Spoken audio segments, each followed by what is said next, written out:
ഷൂട്ടിങ്ങിനിടെ അനുമതിയില്ലാതെ സ്ഫോടക വസ്തുക്കൾ ഉപയോഗിച്ചതിന് കാന്താര 2 നിർമ്മാതാക്കൾക്ക് പിഴ. നമസ്കാരം, കൊട്ടാരക്കര മീഡിയയിലേക്ക് സ്വാഗതം. കാന്താര 2 നിർമ്മാതാക്കൾക്ക് പിഴ ചുമത്തി കർണാടക വനംവകുപ്പ്. വനമേഖലയിൽ അനുമതിയില്ലാതെ സ്ഫോടക വസ്തുക്കൾ ഉപയോഗിച്ചതിനാണ് പിഴ ചുമത്തിയത്. 50,000 രൂപയാണ് പിഴയായി ഈടാക്കേണ്ടത്.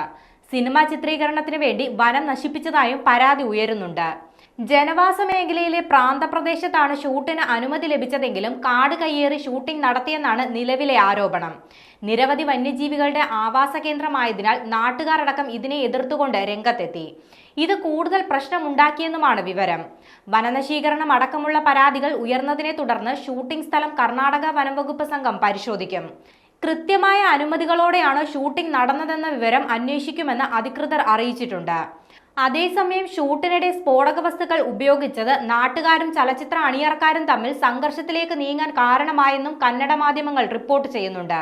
സംഘർഷത്തിൽ പ്രദേശത്തെ യുവാവായ ഹരീഷിനെ പരിക്കുകളോടെ സകലേഷ്പൂരിലെ ക്രോഫോർഡ് ആശുപത്രിയിൽ പ്രവേശിപ്പിച്ചുവെന്നാണ് വിവരം. യുവാവിനെ ആക്രമിച്ചത് നാട്ടുകാർക്കിടയിൽ രോഷം ഉയർത്തിയിട്ടുണ്ട്.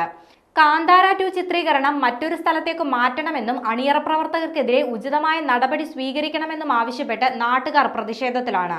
സംഭവത്തിൽ എസലൂർ പോലീസ് സ്റ്റേഷനിൽ കേസ് രജിസ്റ്റർ ചെയ്തിട്ടുണ്ട്.